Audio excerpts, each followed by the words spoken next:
Sunday രാവിലെ എഴുന്നേറ്റപ്പോൾ തന്നെ പുറത്ത് നല്ല മഴ പെയ്തുകൊണ്ടിരിക്കുകയാണ്. പിന്നെ ഞാൻ വേഗം കുളിച്ച് റെഡിയായി. കാരണം ബാക്കിയുള്ള എല്ലാ ദിവസത്തേക്കാളും തിരക്കുള്ള ദിവസമാണ് സൺഡേ. നമുക്ക് പുറത്ത് പോകണം, ഓരോ കാര്യങ്ങൾ ചെയ്യണം, ഓരോ സാധനങ്ങൾ വാങ്ങിക്കാനും എല്ലാം റെഡിയാക്കി വെക്കണം. ഒക്കെ സൺഡേ ആണ് കേട്ടോ.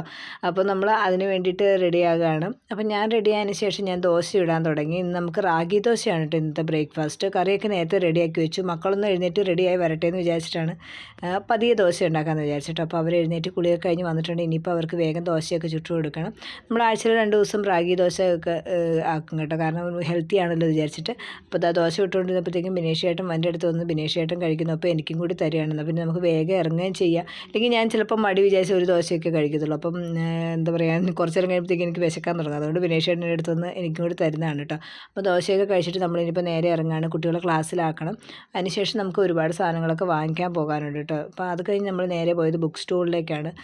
പൊടുക്കുഞ്ഞ് കുറച്ച് ബുക്ക്സ് വാങ്ങിക്കാനുണ്ടായിരുന്നു. അപ്പോൾ ബുക്സൊക്കെ വാങ്ങിച്ചതിൻ്റെ ഒരു സന്തോഷത്തിലാണ് പൊടുക്കുഞ്ഞ്. അവിടുന്ന് നേരെ നമ്മൾ ഡിമാർട്ടിൽ പോയി അത്യാവശ്യം കുറച്ച് സാധനങ്ങൾ നമ്മുടെ മാസാവസാനം ആയപ്പോഴത്തേക്കും കുറച്ചൊക്കെ സാധനങ്ങൾ തീർന്നിട്ടുണ്ടായിരുന്നു. അപ്പോൾ അതൊക്കെ വാങ്ങിച്ച് നേരെ വീട്ടിലെത്തി.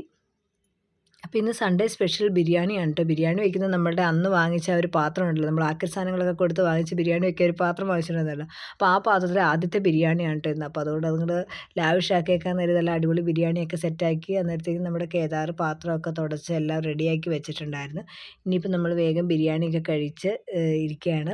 അപ്പോൾ ഇനിയിപ്പോൾ അധികം വീഡിയോ ഒന്നും ഞാൻ എടുത്തില്ല കേട്ടോ. കാരണം നമുക്ക് വൈകുന്നേരം ആയപ്പോഴത്തേക്കും ഗസ്റ്റൊക്കെ ഉണ്ടായിരുന്നു. അപ്പോൾ ഇന്നാളിങ്ങനെ ഡേ ഇൻ മൈ ലൈഫ് ചെയ്യാമെന്ന് വെച്ചിട്ടുണ്ടെങ്കിൽ എൻ്റെ കുട്ടി ഒരു മിനി വ്ലോഗായിട്ട് ചെയ്തതാണ് കേട്ടോ. അപ്പോൾ ഇനി അടുത്ത വീഡിയോ ആയിട്ട് കാണാം. Bye bye.